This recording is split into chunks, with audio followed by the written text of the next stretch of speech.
اللہ اکبر. موسیٰ دعا کرنے آئے, بارش نہیں برس رہی, غلہ نہیں اگ رہا, زندگی مفقود ہوتی جا رہی ہے, جانور مر گئے ہیں, ساری امت جمع ہو گئی ہے. اللہ کے نبی, اللہ سے پانی مانگیے, اللہ سے بارش مانگیے, اللہ سے رحمت طلب کیجیے. سارے شہر کو لے کے حضرت موسیٰ پہنچے ہیں صحرا کے اندر. دعا کرنے کے لیے ہاتھ اٹھائے تو آواز آئی ہے, موسیٰ مجھ سے نہیں مانگنا, اس لیے کہ اس مجمع میں ایک ایسا گنہگار بھی آیا ہے جس سے مجھے شدید نفرت ہے. وہ نہ آیا ہوتا تو میں تمہاری دعا قبول کر لیتا. پلٹے حضرت موسیٰ. حضرت موسیٰ نے کہا ہمارے درمیان کوئی ایسا شخص ہے جس سے اللہ کو نفرت ہے.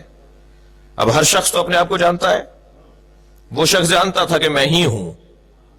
فوراً لو لگائی اللہ سے, یا اللہ باہر نکلوں گا تو ذلیل ہو جاؤں گا,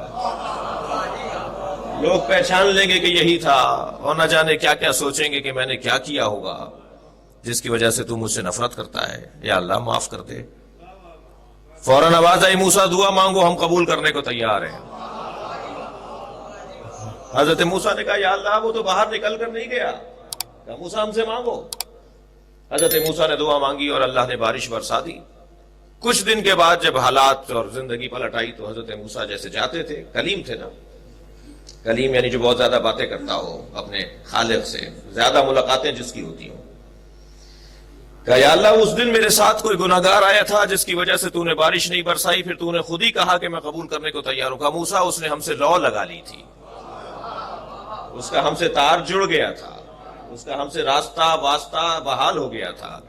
یہی میں اپنے ان کم سن بچوں اور ساتھیوں اور جوانوں کے لیے ایک جملہ کہوں کہ سارا مسئلہ بھی تار جوڑنے کا ہے. سارے مسئلے رابطہ بحال نہ ہونے سے ہیں. انسان کا رابطہ ٹھیک طرح سے بحال ہو جائے نا اپنے مالک سے تو مسئلے خود ہی ٹھیک ہو جاتے ہیں. میں محاوراتی زبان میں, روزمرہ کی زبان میں کہوں کہ رونگ نمبر ملا رہے ہوتے ہیں, بعض اوقات غلط نمبر ڈائل کر رہے ہوتے ہیں, اس لیے نمبر مل نہیں رہا ہوتا اور رابطہ ہو نہیں رہا ہوتا. ایک عارف کی اولاد کے ساتھ کچھ دیر کے ساتھ تھا میں ابھی, بہت بڑا نام ہے ہمارے ہاں, اللہ اکبر, حضرت آیت اللہ محمد حسین بروجردی. اب سے کوئی 50 سال پہلے کے جو ہمارے مکتب کے بزرگ ہیں وہ جانتے ہیں کہ ان کی تقلید ہوتی تھی. حضرت آیت اللہ خوئی, حضرت آیت اللہ خمینی سے پہلے ان کی تقلید ہوتی تھی. آیت اللہ بروجردی صاحب کرامت مجتہد, ان کے شاگرد حضور, ان کے شاگرد آیت اللہ عراقی سے میں نے خود سنا ہے, یعنی میں واسطے سے نہیں سن رہا. ان کے شاگرد آیت اللہ عراقی ان کے شاگرد تھے اور وہ خود بھی عارف تھے, وہ بھی ولی خدا تھے. حضرت آیت اللہ عراقی انتقال ہو گیا ان کا. نہج البلاغہ کے حافظ تھے, قرآن کے حافظ تھے, اور جو ہمارے سنی بھائیوں کے شیخ الحدیث کہا جاتا ہے, اس معنی میں ہمارے ہاں ان کو 5000 حدیثیں یاد تھیں ائمہ کی. حضرت آیت اللہ عراقی مجھ سے کہنے لگے کہ سندھ سے, پنجاب سے, پاکستان سے جب زائرین ایران آتے تھے تو آیت اللہ بروجردی سے, ہم ان کے شاگرد تھے, ان کے ساتھ رہتے تھے, آیت اللہ بروجردی سے جب ان کے شاگرد ملتے تھے, شاگرد کہتے ہیں کہ جب زائرین ملتے تھے تو یہ پاکستان اور ہندوستان والوں کا مزاج ہے کہ یہ سید سے جھک کر ملتے ہیں, گھٹنے کو ہاتھ لگاتے ہیں, جی احترام کرتے ہیں. تو سید بھی آیت اللہ بروجردی جیسا سید, ایک صاحب کرامت مجتہد, ایک عالم.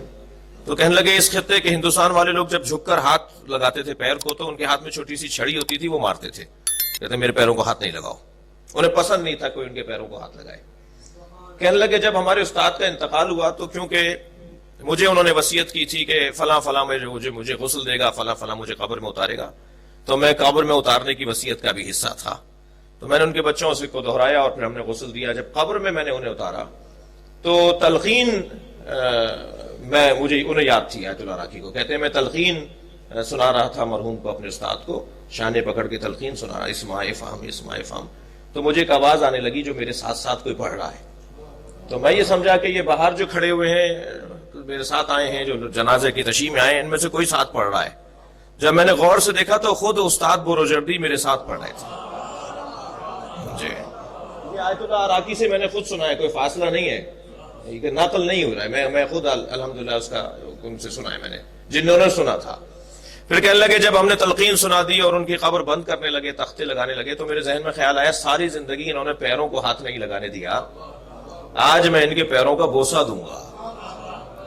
کہنے لگے میں مڑا ان کے پیروں کی طرف بوسہ دینے کے لیے تو انہوں نے پیر سمیٹنا شروع کر دیا. اس درجے کا عالم. صلوات پڑھیں ذرا محمد و آل محمد.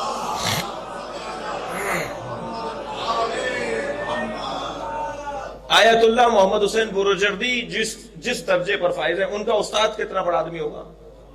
ان کا نام ہے آیت اللہ جہانگیر قشقائی، بہت بزرگ عالم دین، قشقائی فیملی ہے ایرانیوں میں۔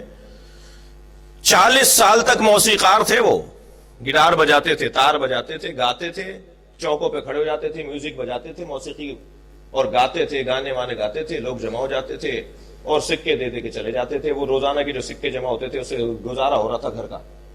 ایک دن تار ٹوٹ گیا ان کا، وہ گٹار کا، تو اصفہان کے شہر میں آ گئے اس کو بنوانے کے لیے، کوئی مرمت کرنے والا ہو، کوئی کاریگر ہو جو اس کو جوڑ دے۔ تو ایک موچی کے پاس کھڑے ہو کر پوچھنے لگے کہ بھائی تم یہاں بیٹھتے ہو، تمہیں شہر کا پتہ ہوگا، کہاں یہ تار کہاں جڑے گا؟ تو اس موچی نے سر سے لے کے پیر تک دیکھا، کہنے لگے تمہارا تار جو اللہ سے ٹوٹا ہوا ہے اسے جوڑنے کی فکر ہے؟ صلوات پڑھ لیں ذرا محمد و آل محمد۔ اتنا اثر کیا یہ جملہ جہانگیر صاحب کے اوپر کہ اس کے برابر میں بیٹھ گئے، کہنے لگے یہ بتاؤ یہ تار کون جوڑتا ہے؟ تم نے سچ کہا ہے، میرا تو تار ہی ٹوٹا ہوا ہے، اللہ سے ٹائم ہی نہیں ہے اللہ کے لیے میرے پاس۔ جی اس نے کہا یہ سامنے جو ایک کچی سی دیوار دیکھ رہے ہو، اس کے اندر جاؤ گے، بوڑھے بوڑھے لوگ بیٹھے ہوئے ہیں، یہ سارے تار جوڑ رہے ہیں۔ وہ بزرگ علماء وہاں بیٹھے ہوئے ٹولیوں کی صورت میں اپنے بچوں کو پڑھا رہے تھے، تو کسی ایک کے پاس جا کر بیٹھ گیا، کہنے لگا حضور میرا اللہ سے تار ٹوٹا ہوا ہے، یہ تار جوڑ دیجئے۔ اور ایسا تار جڑا کہ نہ صرف عالم ہوئے، مجتہد ہوئے اور ولیوں کے استاد بنے۔ اصل مسئلہ وہ تار جوڑنے کا ہے، رابطہ بحال ہونے کا ہے۔ اور فرما رہے یا اللہ وہ شخص کون تھا کہ جو تیرے نزدیک اتنا منفور تھا کہ تو دعا قبول کرنے کو تیار نہیں تھا، پھر تو نے خود ہی کہا کہ اب دعا قبول کروں گا۔ کہ موسیٰ اس کا ہم سے رابطہ ہو گیا تھا، اس نے توبہ کر لی تھی۔ حضرت موسیٰ نے کہا یا اللہ وہ کون تھا، اس کا نام کیا ہے؟ کہا جب گناہگار تھا تب نام نہیں بتایا، اب تو وہ توبہ کر چکا ہے۔ کرم اللہ کا، اس کا کرم کتنا حسین ہے۔